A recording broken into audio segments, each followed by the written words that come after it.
introduction. Good morning. Today, I will be discussing with you how physiologically-based pharmacokinetic modeling and simulation can be used to assess bioequivalence for generic drug products. Yesterday, Dr. Andrew Babiskin has provided you with the very general concepts of establishing bioequivalence for locally acting drug products, and he also alluded to what PBPK modeling is. Today, I will be focusing on how PBPK modeling can be used for dermal products. What is the regulatory utility of dermal PBPK? What are the challenges we're faced? What are the modeling strategies and approaches we're following? How we evaluate model performance? And how dermal PBPK can be used to perform virtual bioequivalence studies. I will provide you with a little bit of detail on our GDUFA-funded research, how it supports dermal PBPK, and what are the future directions. Dermal PBPK models can be used for the development of product-specific guidances, as well as the approval of generic drug products. Many of the speakers yesterday and today have discussed how comparative clinical endpoint studies, although recommended by the agency, may not be sensitive enough to detect formulation differences between the reference and the test product, and also how in vitro testing that the agency also recommends for Q1, Q2, same formulations may be associated with a very conservative range of parameters for the product.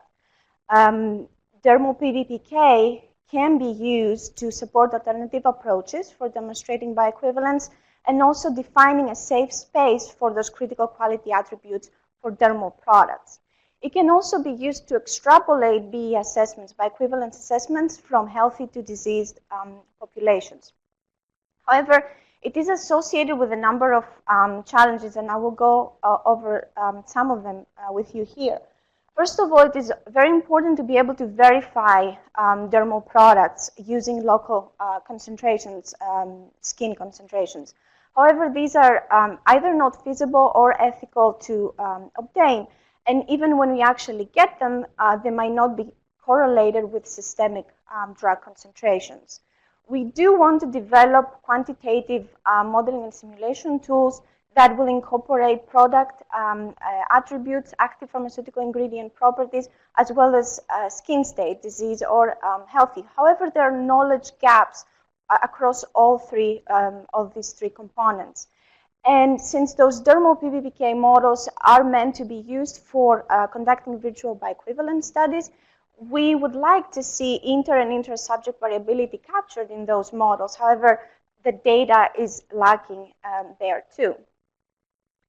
And now I would like to take a step back and give you a little bit more detail on what is dermal PBPK, how it relates what we would like to know with what we can measure.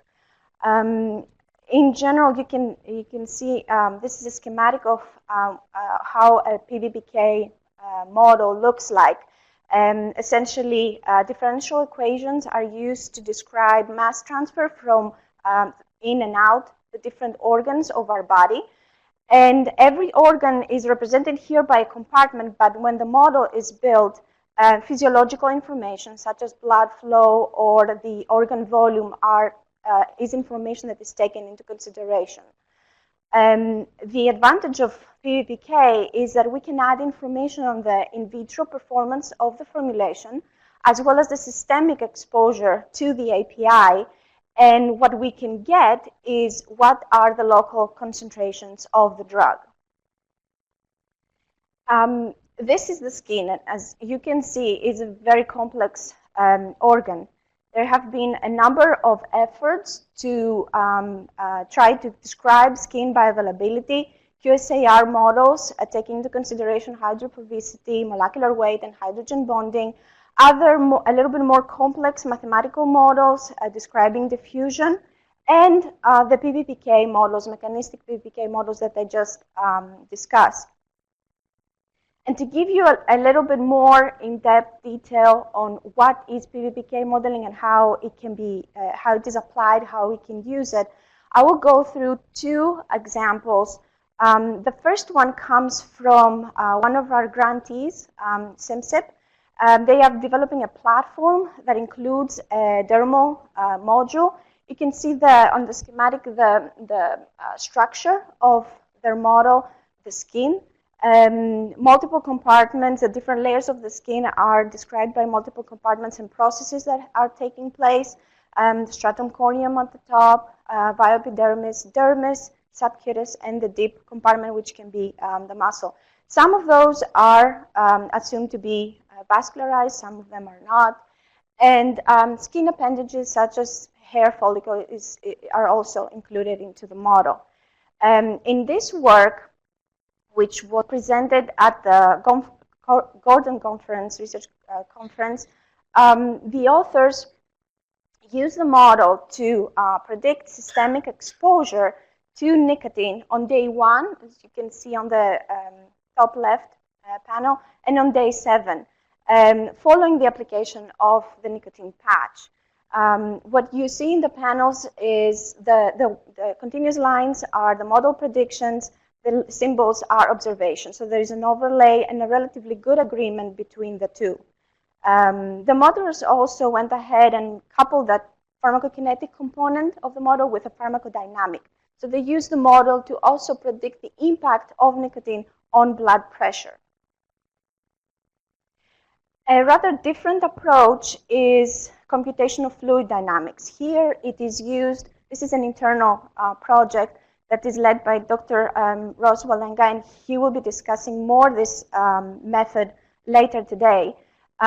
This is a method that allows the description, the modeling of spreadability, penetrability, and absorption of, in this case, efinaconazole topical solution.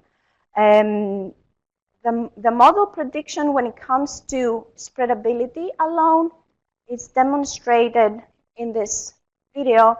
As you can see, the droplet falls on the toenail and then covers the entire nail, the entire toe. And viscosity and surface tension have been used to describe the spreadability. This is ongoing research, and it will be supplemented with outcomes on penetrability and absorption. It is a very useful approach, especially for non-Q1, Q2 formulations. And I would like to shift gears a little bit now and share with you our experience, the agency's experience on dermal PBPK models that have been submitted to the agency as either as part of an ANDA or supporting a meeting, a pre-NDA meeting package. What we are looking in these submissions are, first of all, satisfactory model performance. We would like to be able to see agreement between the observed and the predicted data.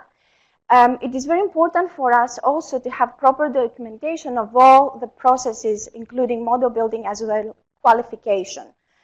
We would like to see model assumptions and limitations clearly stated, processes such as parameter optimization or sensitivity analysis, and the outcomes of verification of qualification. We would like to see them clearly mentioned and described. I would like to refer you, same as Dr. Babinski yesterday, to the PBPK guidance that was finalized in August 2018 by our agency and the Office of Clinical Pharmacology. It is very useful, providing guidance on how a proper PBPK model can be properly documented. And these models are aimed to be used for conducting a virtual bioequivalence study. So as I mentioned earlier, we would like to see formulation attributes being incorporated into the model. What also characteristics of the API, physicochemical properties, pharmacokinetics, and the skin physiology. And finally, inter and inter-subject variability. All these components increase model credibility and predictability. We have awarded in 2014 2 grants towards that end. one in the University of South Australia and one at SEMSIP, a software company. Our goal was to develop some quantitative modeling and simulation tools that would be able to describe skin absorption through the skin.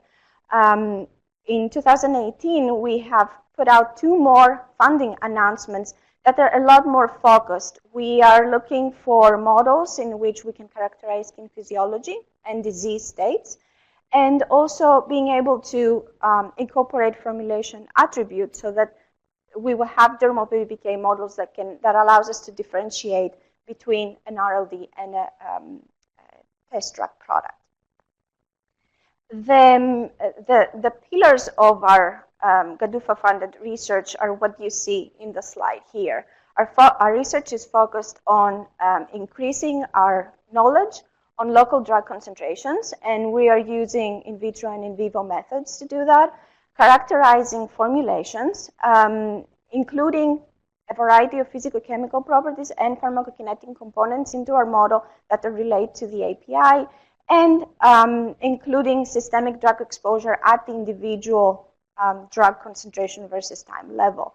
Overall, we aim at increasing model predictability in regards to local concentrations and establishing, where possible, in vitro and in vivo correlations that, again, allows us to predict local concentrations by knowing only key formulation characteristics.